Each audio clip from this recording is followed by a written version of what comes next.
Welcome back to the show. This is episode 198 with Chaz Powell. Chaz has previously appeared in episode 141, where he talks about his trek along the Zambezi River, and also he's appeared in episode 167, where he talked about his trek along the Gambia River. In this episode, we talk about his adventure leading a small team across Madagascar with the objective to walk along the Mangoky River. My name is Paul Schmid, and I'm the host of this podcast. I interview explorers from around the globe to bring you their exciting stories. These are people that dream big, break out of their comfort zones, and take on ambitious pursuits. Let's start the show, and let me introduce Chaz. In August 2019, he began a 780-kilometer trek across Madagascar. Joined by 3 team members, the goal was to walk east to west along Madagascar's longest river, the Mangoky. The journey was 29 days through jungles and across mountain ranges, while avoiding crocodiles and the threat of armed bandits. Part of the adventure is to raise funds and awareness for the loss of wildlife and wild lands across Africa by working with the African Wildlife Foundation. You can learn more about Chaz and his adventures at thewildestjourney.com. Chaz Powell, welcome back to the show. Thank you very much for having me. How are you doing? I'm doing pretty good. Chaz, how did you get the idea for this expedition? To be honest, I've always wanted to do an expedition in Madagascar. A few years ago, before I did my Zambezi walk, myself and a friend had a plan to walk the length of Madagascar, and during that time there was another adventurer, Ash Dykes. He planned to do a similar thing, so me and my friend decided we weren't going to take that expedition on, and ever since then I've sort of had a craving to go back. And as you know, my previous expeditions have been African rivers, walk the Zambezi River and walk the Gambia River, and I followed with that theme, and I had a plan to walk the longest river in Madagascar, but also walking the width of Madagascar, so walked from coast to coast, east to west. And it's a country that's always fascinated me, and an expedition that I felt was going to be, incredible to take on. And it was just sort of a good choice, really, to do that. What was it about it that fascinated you?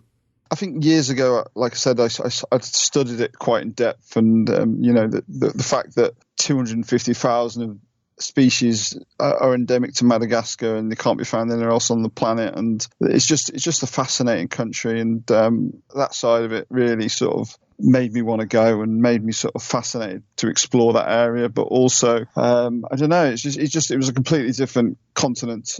It's classed as the 8th continent in some people's minds, and it's completely different to Africa, the mainland, but it is part of Africa. So I fancy something a bit different. And when I think of these adventures, it's always really difficult to sort of think why I'm inspired to go there and do it. I guess it's just watching, various shows and the fascinating wildlife in these places and the landscapes, and it always sort of triggers something inside me to want to go and explore them places. But, I don't know, it was just, anyone thinks of Madagascar, you think of an incredible sort of landscape and things, and I guess I wanted to go and explore more and find out for myself, and to sort of fight that urge I had many years ago to walk the length of Madagascar. So, yeah, it just fascinated me all around, to be honest. Now, in this expedition, you had 3 team members join you. How did that team come together?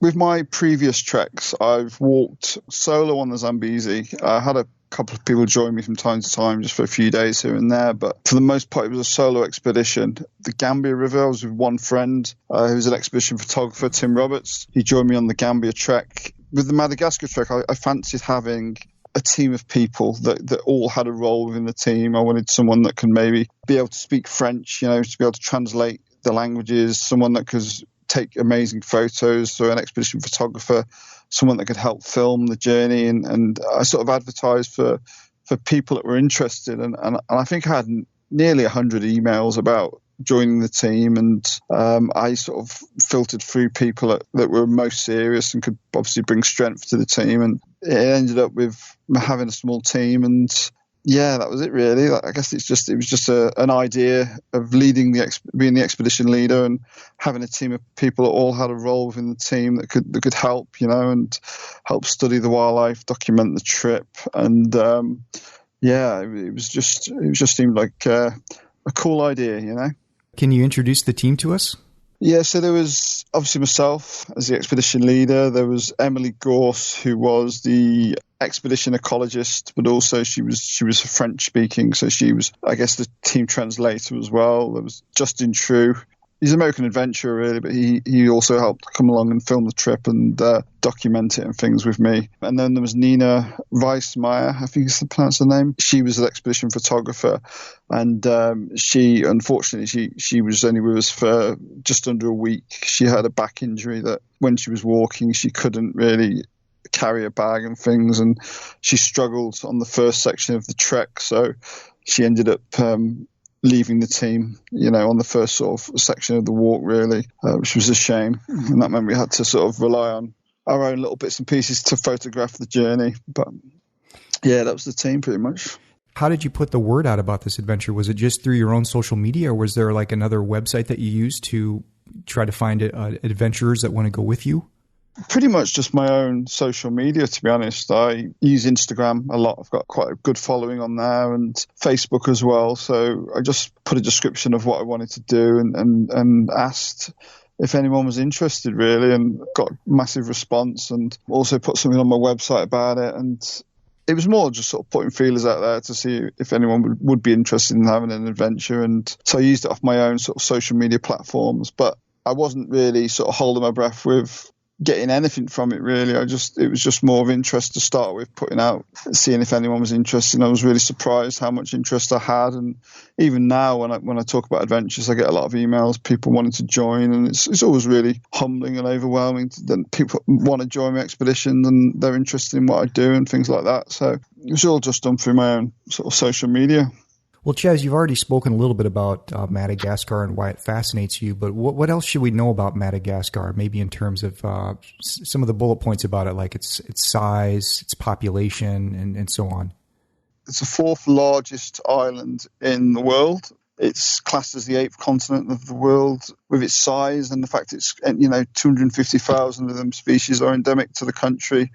I think it's 90% of the animals and the plants, the wildlife, can only be found on Madagascar. The local people speak Malagasy, also speak French. It's the only place you can find lemurs and things like that. I think there's 8. I can't remember now. And what about the river, the Mangoky? Did you ever consider a different river besides that one? Yeah, in Madagascar there's a couple of rivers, but the Mangoky, because it's the longest. And the thing about the Mangoky River as well, it runs across the country, so it's about a quarter of the way. So our walk started from the east coast in Manakara. We then walked along the jungle railway line, which then reached a town called Fianarantsoa. And there is pretty much in that area is where the Mangoky River starts. But the Mangoky River splits into several different channels, so it's not completely the Mangoky River the whole time. It splits into different rivers, and then it sort of finishes on the other side, on the Mozambique Channel. It was more of an expedition, I guess, to walk the longest river in Madagascar, but also because of the way it sits on the land, it seemed like a really good choice for having an east to west crossing of the country as well. Once you decided that you were going to go ahead and make this happen, I mean, how much time does it take you to, research and prepare?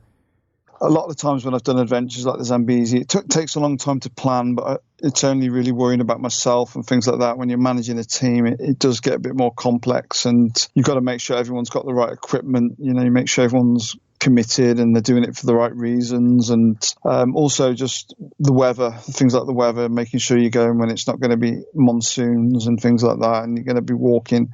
Security-wise, making sure you know the areas you're going through and how dangerous it's going to be, what sort of potential threats there might be along that route as well. And having someone who could speak French in the team was a bit of a blessing as well, because it meant we could translate. There was times we couldn't translate. The Malagasy is the main sort of language in Madagascar, and none of us could speak any Malagasy, so there was times we struggled. But having someone that could speak French, and a lot of the times the school teachers could sometimes speak French in villages, so yeah, it was just a case of making sure everyone's, ready, getting the timings right, and not just timings to walk the river, but also timings to suit everybody. People obviously got work commitments. Myself, I was leading an expedition before that, so I had to tie in my time frame to make sure I could do the expedition in a certain time of year, which fitted in with everything, really.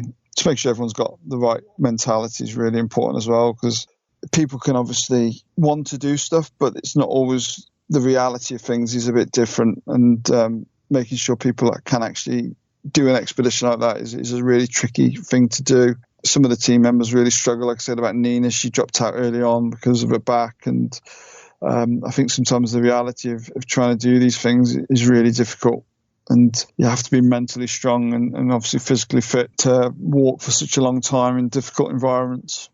Yeah, for sure. I guess it is a challenge to vet people. How do you do that, especially if they're not all, local to where you are?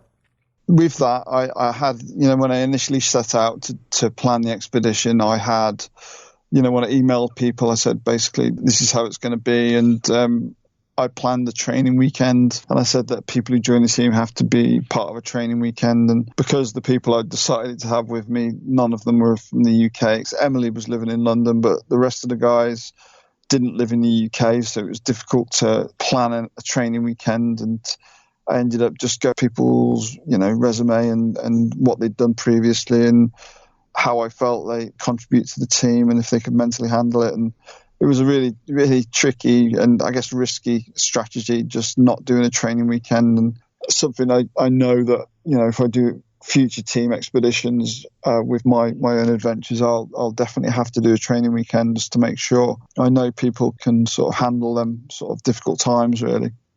Now, was this adventure sponsor funded or did everybody self-fund?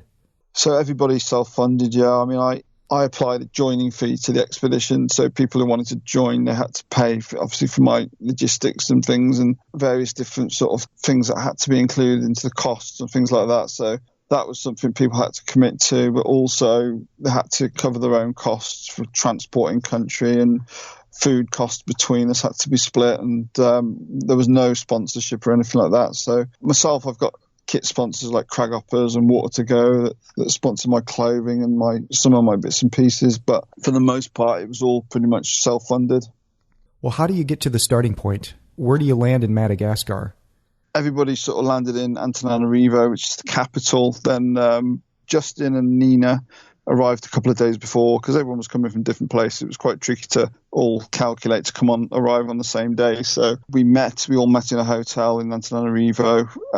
On the night we were all in country. From there I sort of went through the itinerary and talked about the logistics and the route and things and how we were going to get to the start point and things like that. And the following day we'd arranged for a taxi, it's called a bush taxi, which took us to another village. We stayed in the night there.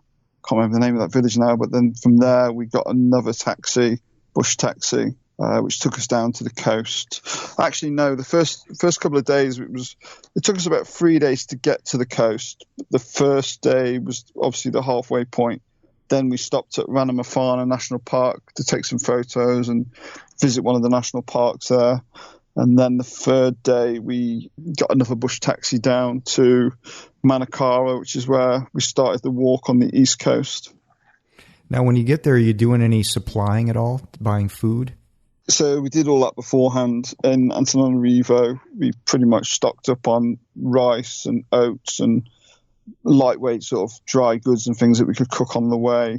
It's always really difficult to plan food as far as how long you might be in sort of wild areas with no food. So we pretty much bought a lot of packed noodles and things like that, and protein powders and just things that could get us through if we struggled, really. So we did all our shopping then. Was the plan to carry all the food with you for like about 30 days and then just split it up amongst the team members?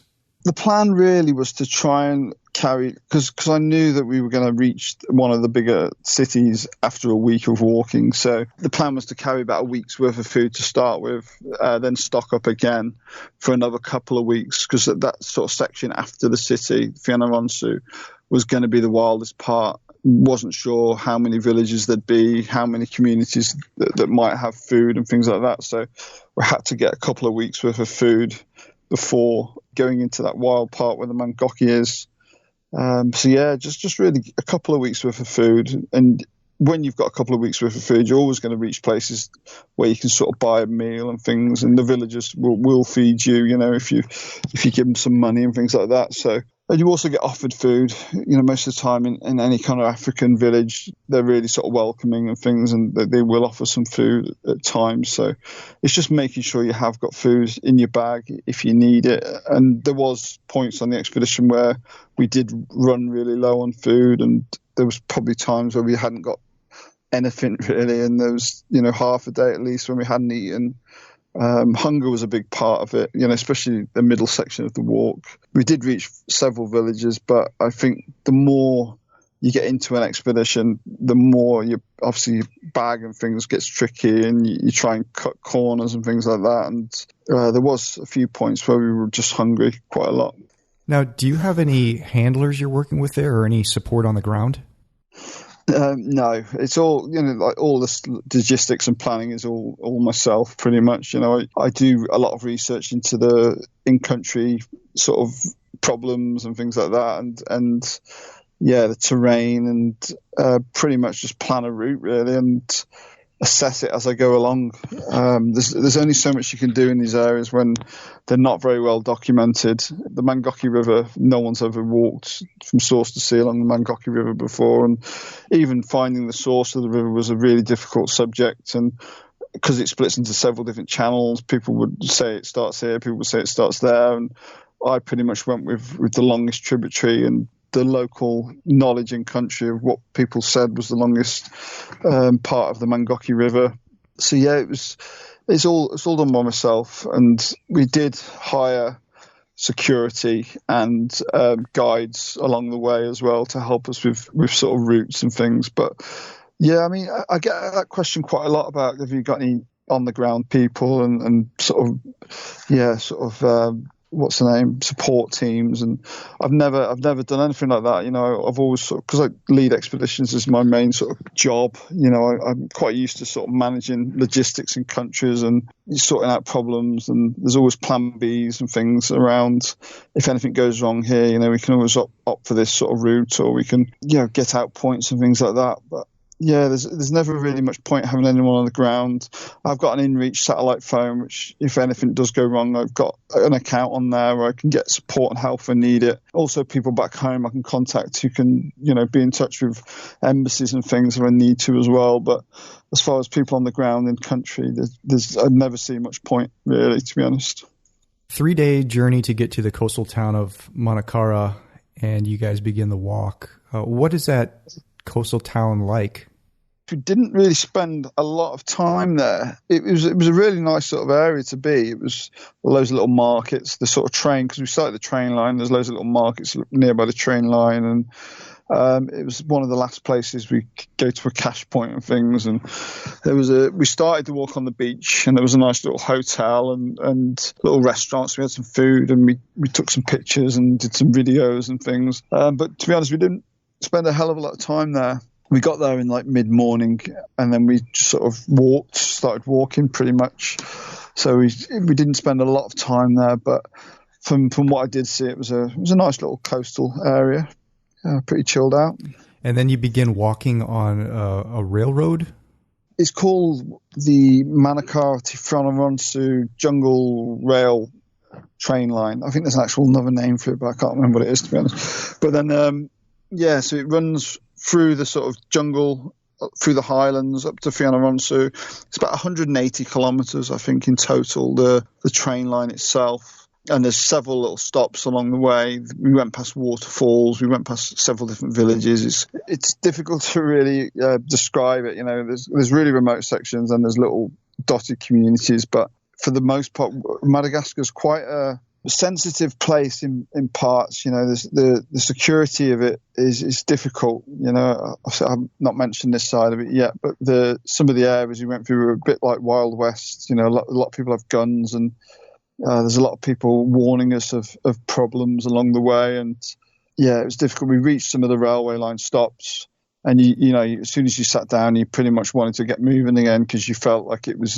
dodgy. And we'd get surrounded by groups of guys, and some of these guys would have guns, and it was always quite sensitive along that stretch, well, through a lot of Madagascar, to be honest. But the actual walking itself is beautiful. The walking on the railway line could be a bit tricky, and I think that's where Nina struggled a bit, because we had to walk on the train line a lot of the time, and it was quite demoralising, stepping from one sort of platform to another, and what they call the railway sleepers, etc., in the middle of the tracks.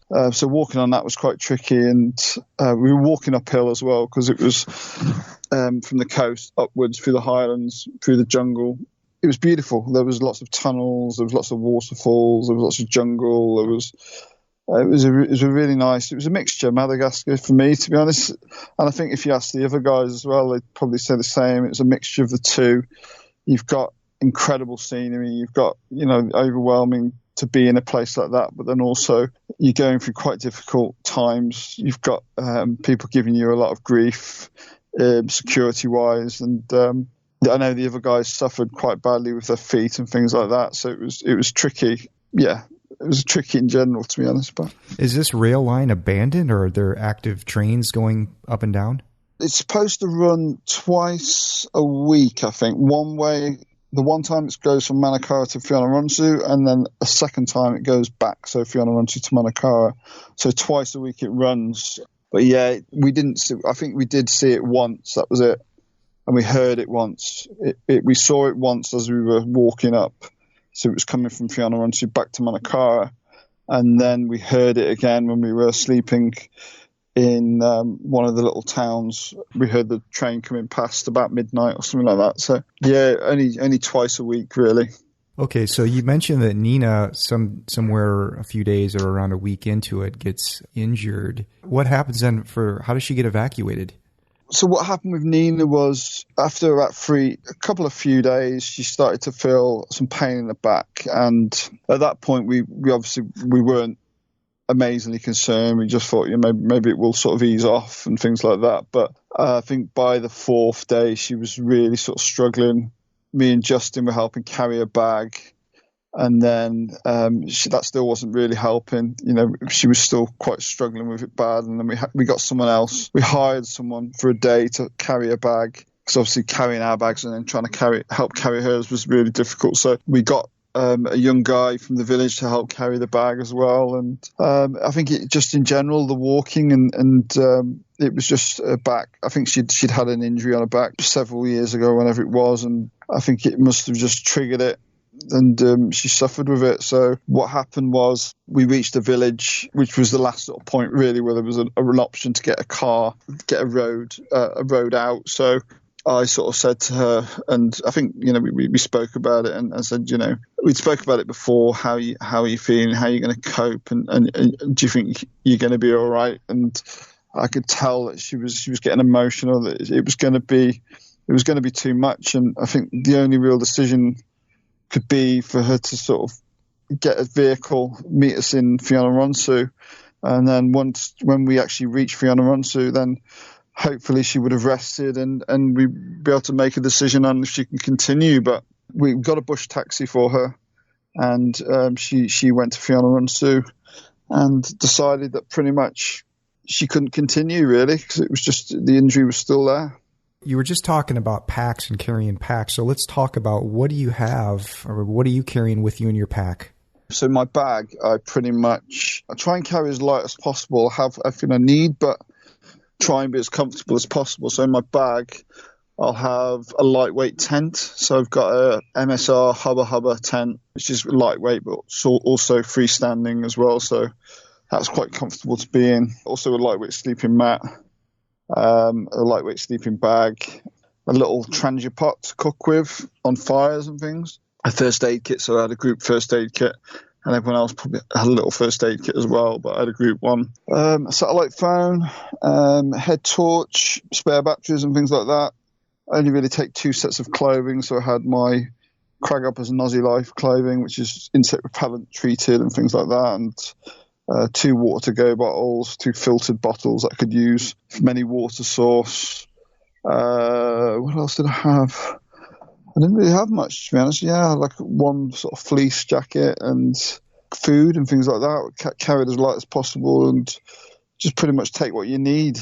A lot of these people always say, you need to take this, you need to take this, you need to take this, etc. But, a lot of people who walk along them areas, they don't take anything, they just walk from place to place. We've obviously got to think wider than that, because we're going to be sleeping along the river and we're going to need supplies and things like that. But for the most part, it's really easy to overthink what you might need and pretty much just carry the basics. You're walking about a week along this rail line into the Central Highlands. And so now you have to pick a tributary to start walking along the river. And I believe you picked the Matsyatra. Yeah. And so what's it like at this point? What's going on now? So I think at this point now you're down to just a team of 3? Yeah, so by this point, it was pretty much the halfway along the railway line when in the left. So it was about halfway through the first week of the walk. I had the Matsyatra in mind. It was the longest tributary, but there was a guy that we found along the way who owned like a little chalet, and he said that the Matsyatra was the main channel to the Mangoky. So that sort of confirmed in my mind that that's where we were going to start. And once we reached just before Fianarantsoa, we found the sort of start point of the Matsyatra, and it was sort of like near rice fields and things like that. And it was quite just a small sort of load of streams more than anything. We couldn't actually find a definite source to say this was the actual source of the river. So we followed the main sort of Matsyatra channel until we reached the main Mangoky River, the main Mangoky River is only pretty much a third of the country, the width. This Matsyatra River runs quite long, 3/4 of the way, and there's also several different other rivers that are attached to the Mangoky. So we followed the Matsyatra.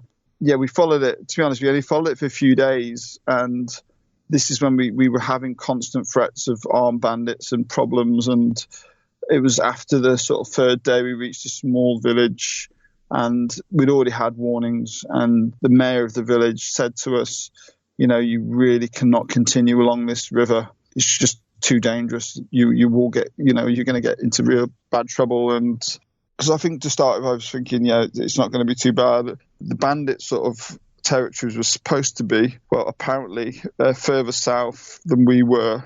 But when we found out, they were pretty much in the whole area, these bandits. So we were forced into walking across a mountain range through several different rivers to get to the lower river, which I can't pronounce. It's the Valhappy.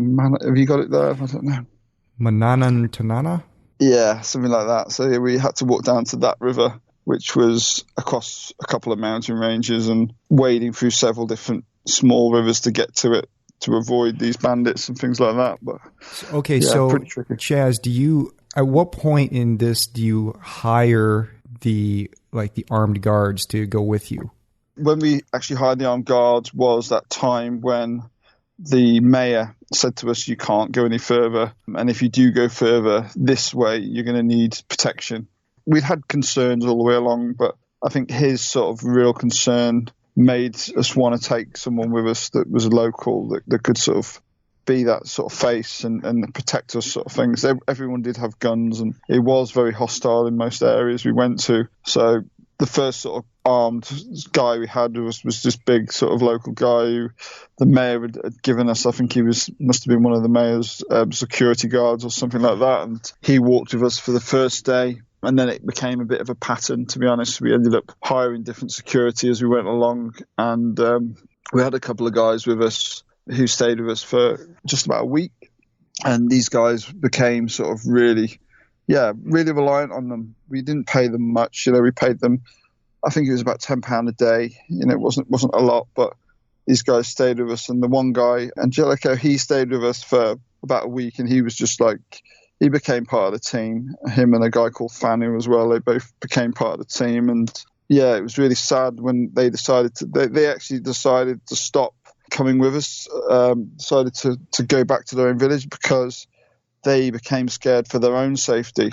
And at that point, we were getting into really sort of dangerous areas, and we had to hire some more security we ended up coming across bandit country and into a bandit village with the second lot of security we had. And that was pretty scary.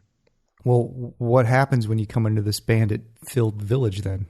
By this point, we'd had a lot of warnings about there's going to be bandits, there might be bandits, you need to avoid these areas, etc., etc. And we had to cross a river. And when we crossed the river, we were in pretty much no man's land at this point. We were trying to find our way to the Mangoky, and we'd actually nearly reached the Mangoky River. And we reached this village, and on reaching this village, it was a completely different vibe. But when you reach a normal village in Madagascar and most African sort of places, you'll get families, you'll get communities, you'll get like village elders, you'll get the kids will be running around and things like that. Well, we reached the village and it was just guys maybe in their 20s, 30s, all dressed quite smart, all had, machine guns and things like that. And the vibe of this place just felt really wrong. And they were looking at us. We got told by our security to sit under this sort of shaded area, and they went into this hut with these guys, some of these guys, and we were sat there and we were being looked at, and they were taking pictures of us, and they were looking at our stuff and things like that. And you can just tell if something's not right. We must have been there for about 20 to 30 minutes being looked at and feeling nervous. And our security came out of this hut. They had their heads down.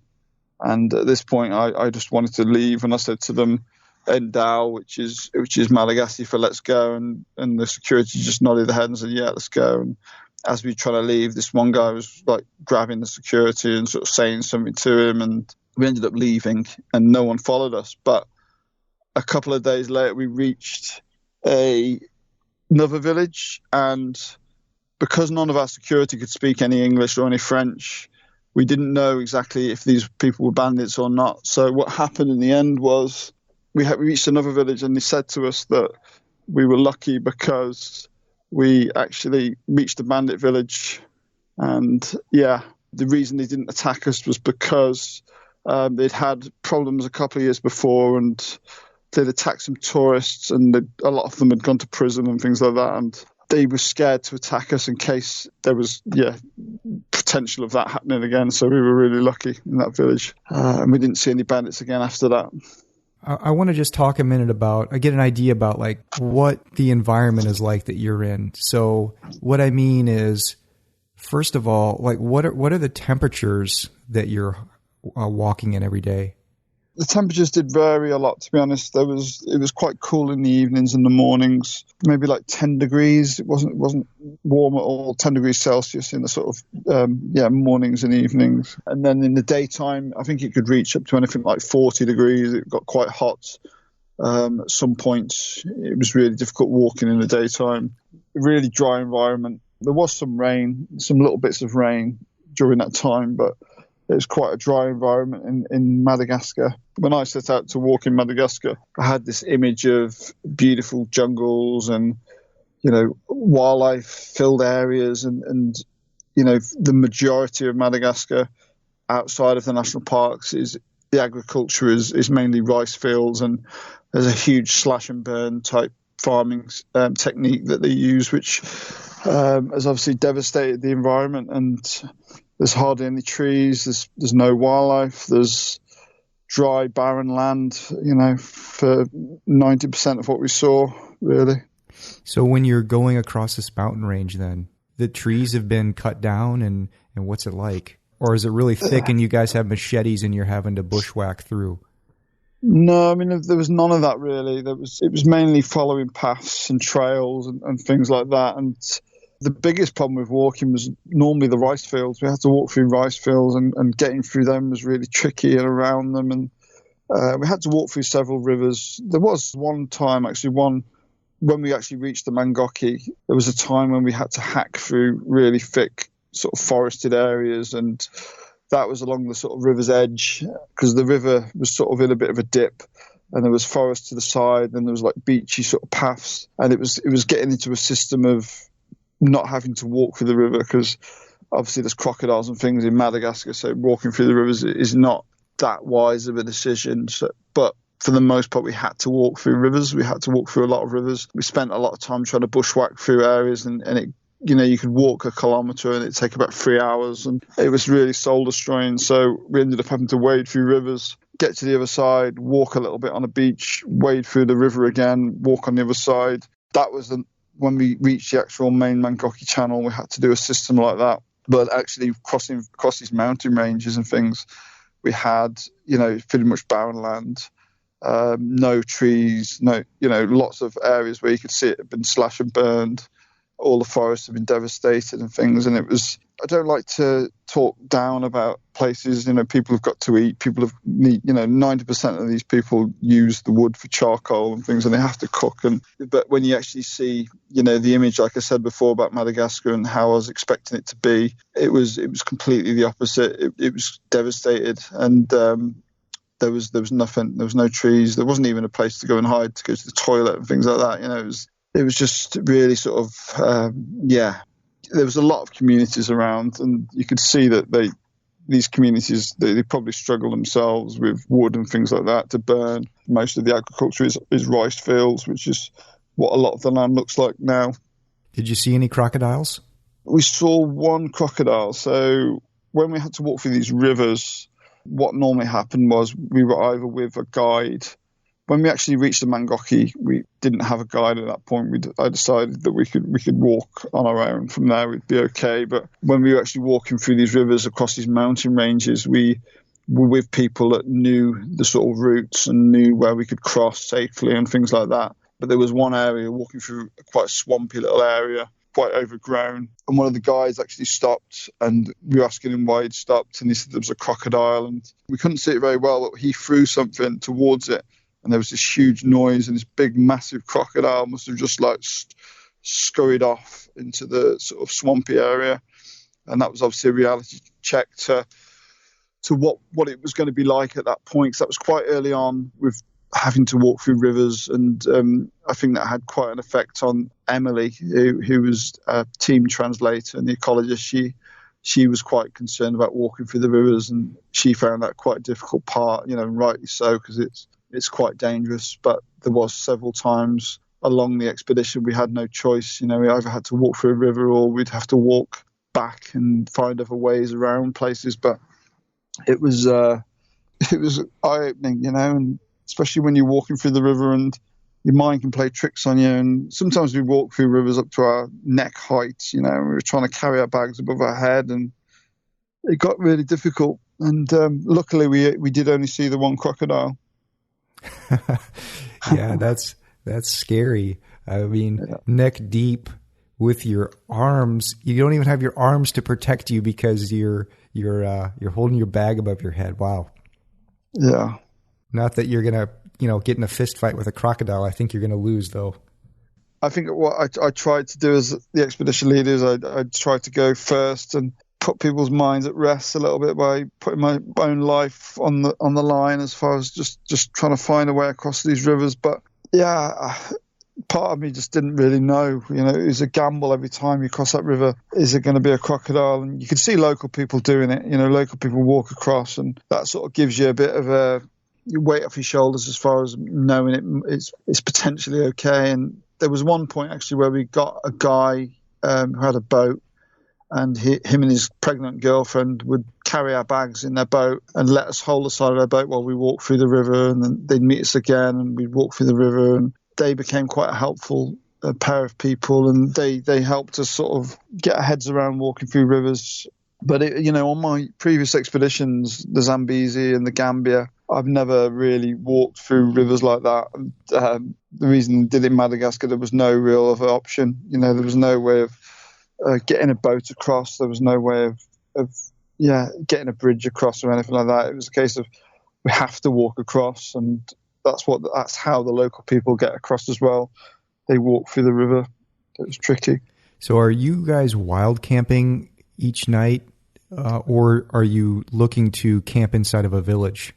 The main idea really was to wild camp. When I do a lot of my expeditions, I do like camping out and obviously being in that environment. But with Madagascar, mostly we stayed in villages. It was more because of the threat of security and problems, and we pretty much weren't allowed. When we were with our guides, they said you can't camp. You'll be in a lot of danger, real big danger. So we felt that we had to really sort of stay in villages, and they'd normally give us some kind of little hut or some room that we could put our tents up and inside to obviously avoid mosquitoes and snakes and things. So we'd pretty much stay in the villages, but there was, especially when we reached the Mangoky, there were several little camp spots we found, and we managed to be able to camp out a bit more at that point. So you make it to the end in the coastal town of Morombe. What's it like at the end?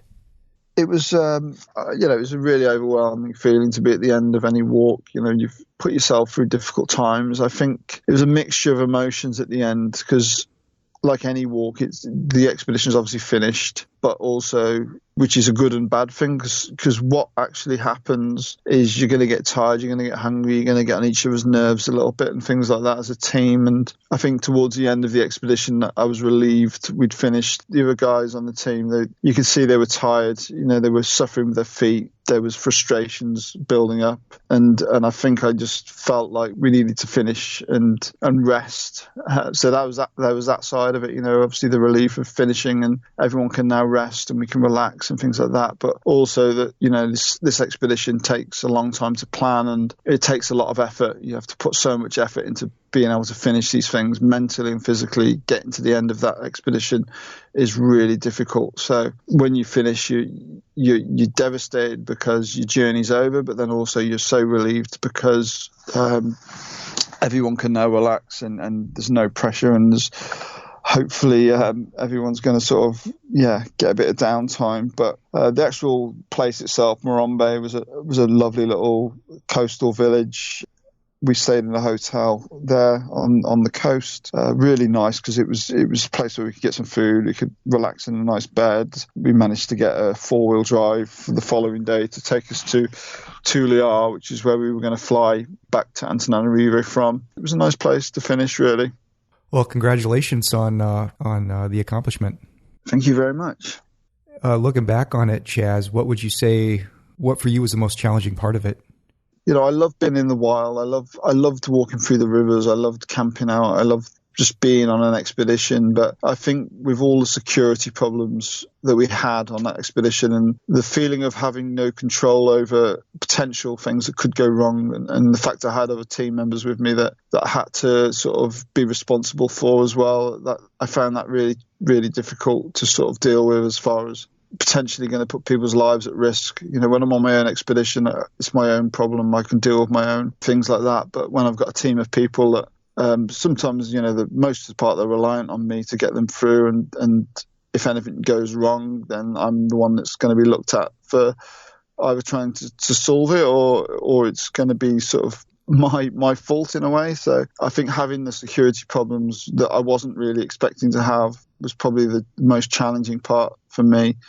Walking the river, no problem. Dealing with some kind of hostile people sometimes I can deal with, but having, constant threats of potential, death is always really difficult for your mind to sort of accept, really. What about the adventure are you most proud of?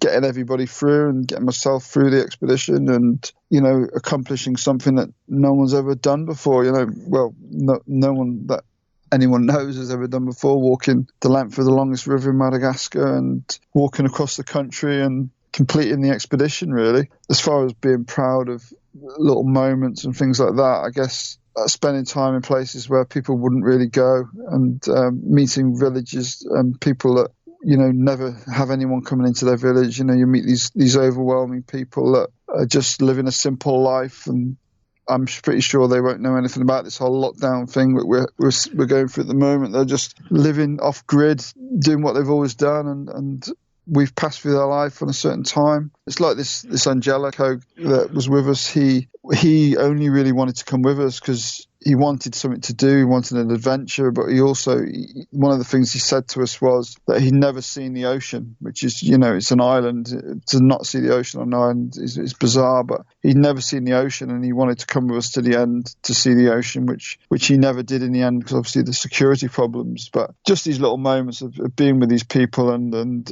allowing people to experience this adventurous sort of path was probably what I found most rewarding. Now, Justin was with you, he was a filmmaker. Is there any plans to make a movie about this? With the footage, Justin said that he's we had a couple of memory cards, and I think Justin was saying that one of the memory cards had been wiped.